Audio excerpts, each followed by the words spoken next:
Madalyn Sklar, host of the Social ROI chat, and we're doing something a little different. This is the before chat. So if anyone is here live, you kind of get that behind the scenes before we go on to the Twitter chat. And I'm here with our very special guests, Andrew and Pete. Hey guys, how are y'all doing today? We are good. Sorry for ruining the layout. No, it's not. You're not ruining it at all. You know, we like to stand out, which basically means we just like being really awkward and just doing things. I love that. I love that you guys stand out because y'all do such a great job of that. Y'all speak all over the place. You have so many programs y'all offer, all kinds of things, and I would like for you guys to kind of share with us before we dive into the Twitter chat. Share with us a little bit about what you guys do. Give us that rundown. Yeah, so we are Andrew and Pete, and we run a company called Andrew and Pete. Yeah, it's not all that creative, but we are very creative when it comes to content. So if you want to stand out in this world, you gotta do that with your content, and it's getting noisy out there. So we like to help people get a little bit more creative with their content marketing efforts so that they can stand out and grow faster than they've ever grown before. So that's us, Andrew and Pete. We have a membership site. We have a YouTube channel. Couple of books. We love Twitter. Got a couple of books. We speak at some world-leading events, just like Madalyn here, like Social Media Marketing World, Content Marketing World. So we're happy to be on this, and we love to help people, create more awesome content so that they can get results faster. We've also been using ManageFlitter it's probably one of the oldest tools that we use. Yeah, it's like the first tool we ever started using. Yeah. It's the only tool we ever used to pay for at one point. I think it was. That was the first tool we actually paid for, ManageFlitter. So this is nice. Cool. It's like that full circle here. That's awesome. That's awesome to hear. We have a really great topic today, tips to boost your creativity and stand out on social media. I know there's lots to say about that. It's a pretty broad topic, right? But I thought for our before chat, I know many people are going to watch this after the chat, so I don't think there'll be too much we're going to talk about right now. There's going to be some big surprise. And thank you, Aaron, for joining us live. We appreciate you. Thank you. Hey, Aaron. So guys, let's start. I'm going to read off some of these questions for the chat and have you share with us your thoughts. And being that we're on video, it's fun because you can give us expanded thoughts. Plus you guys are fun. So I'm sure you're going to have some fun and wackiness built right into it. This is spoiler alert territory. Building up the pressure on us here to perform as well. It's late over here, We're on 9:30. We're like 25 coffees down at this point. 9:30 p.m. We've been getting a lot of UK people lately too. It's kind of funny how we had Nikki Krill last week, Janet Murray the week before. Nice. And next month Samantha Kelly is going to be on. The Europeans represented. I know. I love it. I think it's keeping us all up way too late. I know. And I'm so sorry about that because I know it's late over there. And I think we're going to start a new trend now for those over in Europe to do a pre-chat instead of an after chat. That sounds good. I'm trying to think of the latest. I feel like we've stayed up later for some things, haven't we? I think the latest we've done was 11:30 for a really cool podcast interview we wanted to do. I figure it's got to be something cool, right? So I appreciate we're cool enough that you guys stayed up late for us to do this. All right, so let's dive in. Let's start with question number 1. Creating engaging content for social media, I can't even talk. Social media is easier said than done. What are 5 go-to content strategies accessible to everyone? Okay. Do you want to take number 1? We've got 5 here ready to roll. I'll take number 1. So we've got 5 tips here. Some are a little bit more about how to create more engaging content. Some are about how to get more engagement. And our very first tip is to send your content to your email first before promoting it on social media, because your email list is typically your warmest audience. And when you post something to, say, Twitter or Facebook or whatever, people come and read your blog or listen to your podcast or watch your video. If they can see comments, you are like, I think it's like 85% more likely to comment as well, because it's already got that social proof. So our top tip for getting more engagement is to start with your warmest list first, send them your content, encourage them to comment and like and share.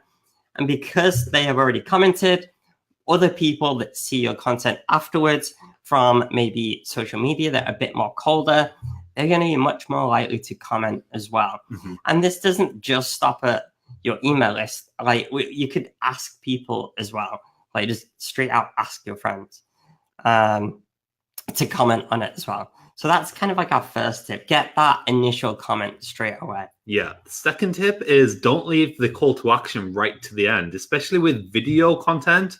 A lot of people will do a full video and then right at the end, they'll ask people to subscribe, or they'll ask people to share, or they'll ask people for the engagement at that point right at the end, which is probably going to be your like least amount of viewers by the time you get to the end. So we did like a big look at all of our retention graphs on our YouTube channel recently. And obviously the retention graphs are going to go down. But we found as soon as we started wrapping up the video, people were just switching off because we were kind of triggering them that was it over.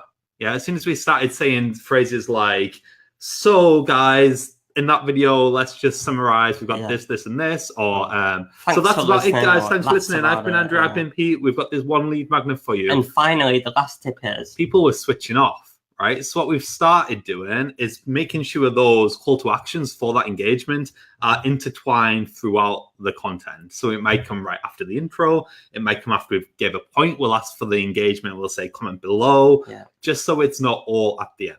And sometimes we'll even say, and we've got one more final super awesome tip. But first, and then you have your call to action, subscribe, download, whatever. Mm-hmm. So on that note, if you are listening to this, watching this, make sure you comment and like this post right now, this Facebook Live.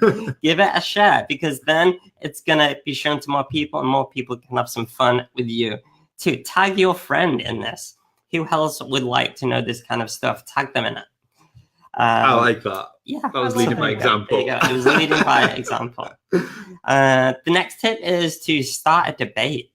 So essentially, if you can subjectively or objectively, one of those. The one where you're not in the wrong.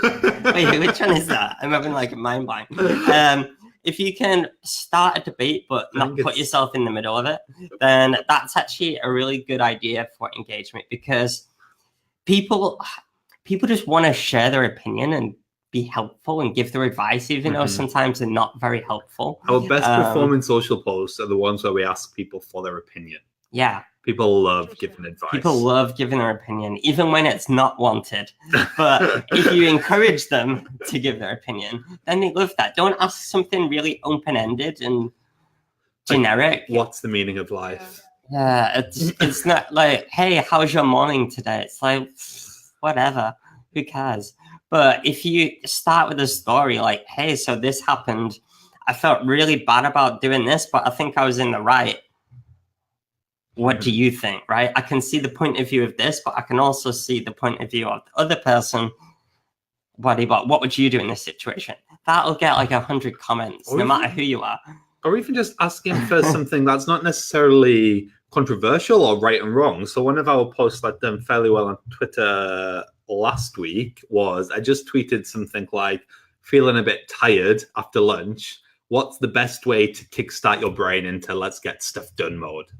Like that kind of stuff where people can actually give you advice always goes down really well. Yeah, and it's something we can Google. It's something that, we probably know already, but just talking about these things starts conversations. That's the point, really right? Good conversations. And, you can often learn stuff too. Yes. Okay, strategy number 4, maybe a tiny bit of a cop-out strategy. But no, actually, I don't think everyone does this, is just to ask for the engagement, right? If you want engagement on your content, ask people for it.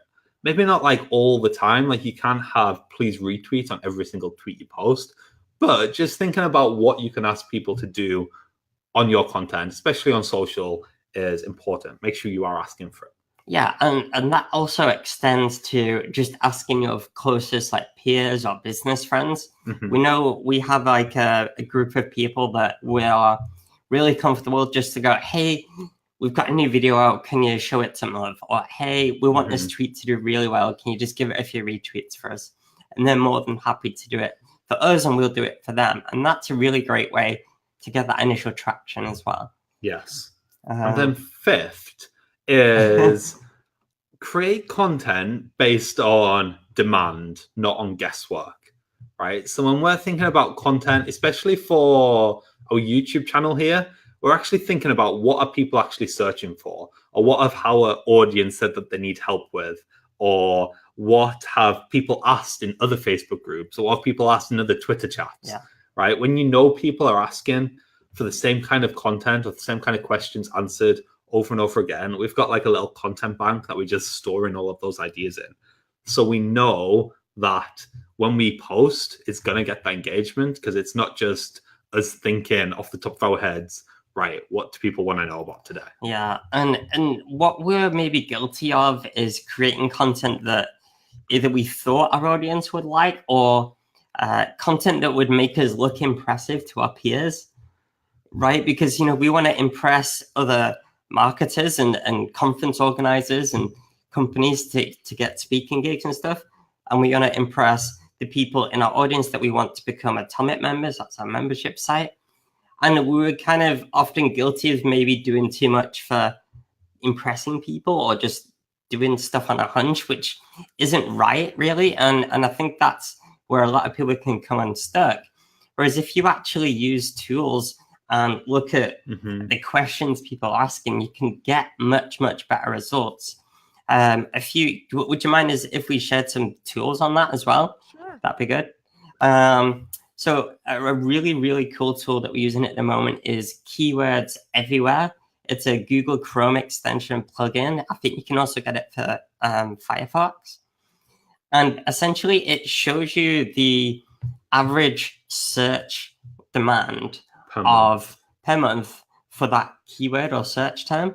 So, for example, if you typed in Twitter. Well, say one way, a video that we were planning this week to go out next week is all about Facebook pages or Facebook groups. Yeah, this is a great example. So we started thinking, right, what are people actually searching for? Are they searching for, do I need a Facebook group? Are they searching for, do I need a Facebook page? Are they searching for Facebook pages versus Facebook groups? And the keyword that we actually found on Keywords Everywhere that was performing well was Facebook groups versus pages. Interestingly, Facebook pages versus groups wasn't being searched for hardly at all in comparison to groups versus pages. So we could have done a whole video about something people wanted, and it would have been found in search because we got the keyword completely wrong. Whereas this way, we know now that there is an X demand of 500 or 1,000 people or 2,000 people, whatever it was, searching for that every month. Yeah. And our video can rank for that. And we know that because of the tool, which is awesome. So there we go. 5. Were they good enough? That was one tool. Yeah, that was one tool. Another tool is answerthepublic.com, which is pretty cool. Yeah. But using those two in combination is even better. I love that. That's really helpful. I'm not familiar with those tools. I'm definitely going to have to check them out.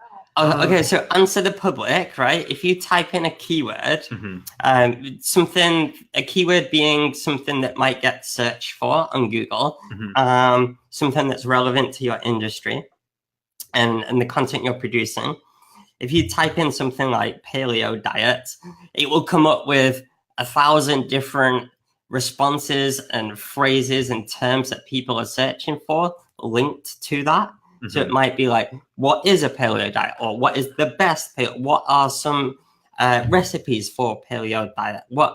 And then, so it'll give you all these search terms, but that's kind of good. But then you have to use your guesswork as to what's the most popular out of all those. Because they will give you like hundreds, if not thousands in some cases. Yeah. So if you use the Keywords Everywhere, it literally puts next to the term the search volume.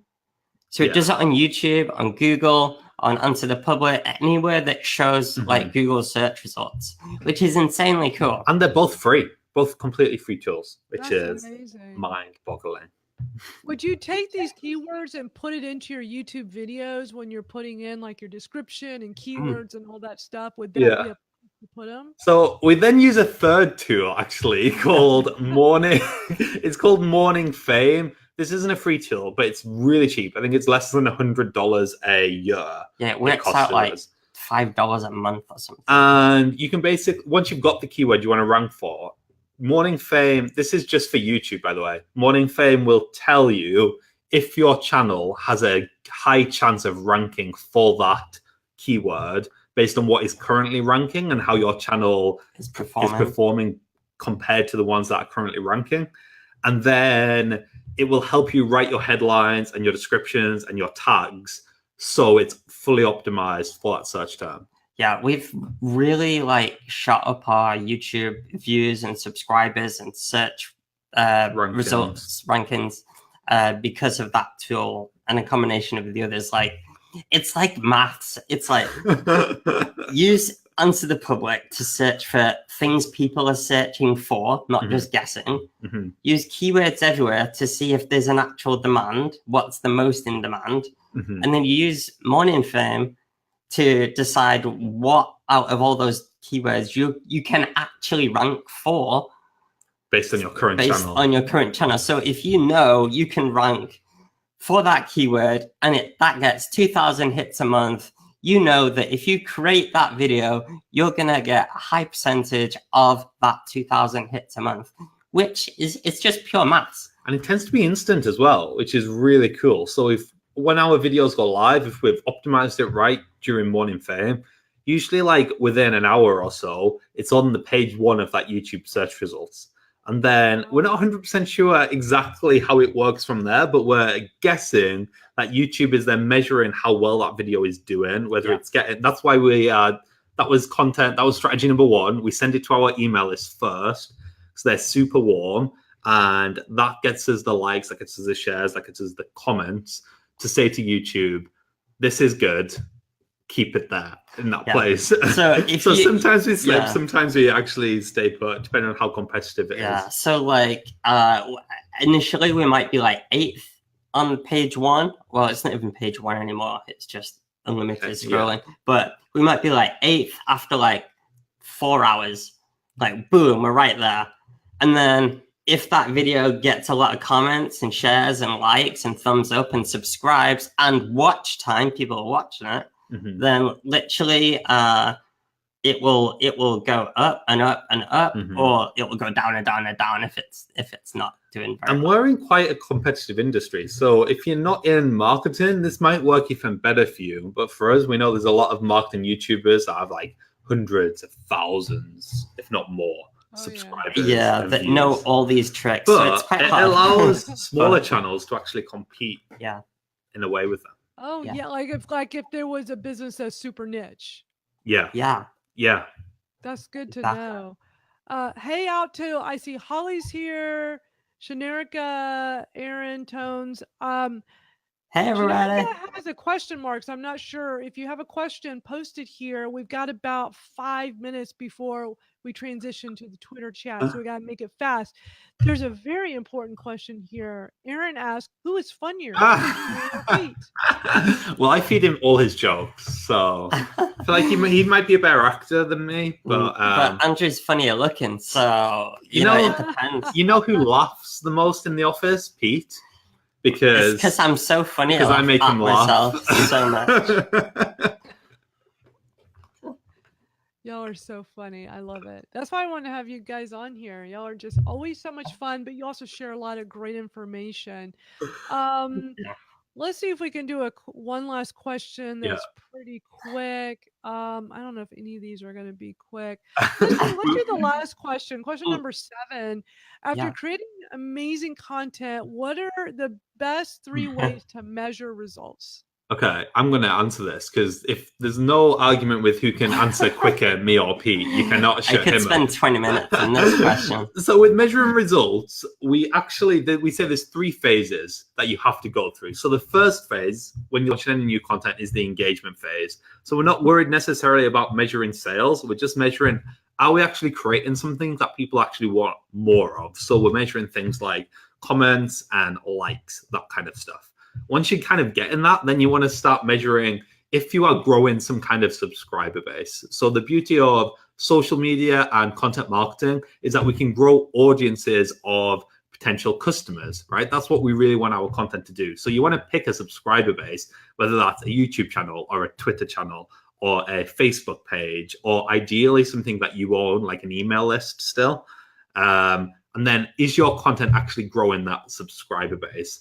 Once it is, then you move into what we call the monetization phase. So then we can actually start measuring what is actually leading to sales. Like what piece of our content are people landing on and are converting best? And it's not that you can't measure that straight away, but if you try to measure everything, then it starts to get messy. So if you are starting to tweet or if you are just starting to blog, and you will automatically jump to, right, let's measure how many sales I'm getting from this, you're probably not going to get that many if you haven't mastered that first stage of actually creating something that people want, so they're going to engage with. Yeah. So that's how we kind of look at measuring marketing stats. 1, 2, 3. Yeah. It's just about like taking it one step at a time. Don't get bogged down. And there's literally no point in continuing your content and measuring your content if you're not even getting engagement in the first place. It's like, why would you want to keep on doing that content if it gets no engagement? Why would you want to pay to get it advertised? Why would you want to collaborate with people? Why would you want to keep sharing it? Yeah, it's so start there. You need engagement first, and that's where you start. I love that. Really great tips. I appreciate you guys coming on and doing this before the Twitter chat. So we're going to be transitioning over to that on Twitter. So appreciate all that were here live with us. And for those watching the replay, guys, what are the best ways for people to reach out if they want to connect with you? Awesome. So our favorite platform is YouTube. You can get us on andrewandpete.tv. We'll take you right to our YouTube channel.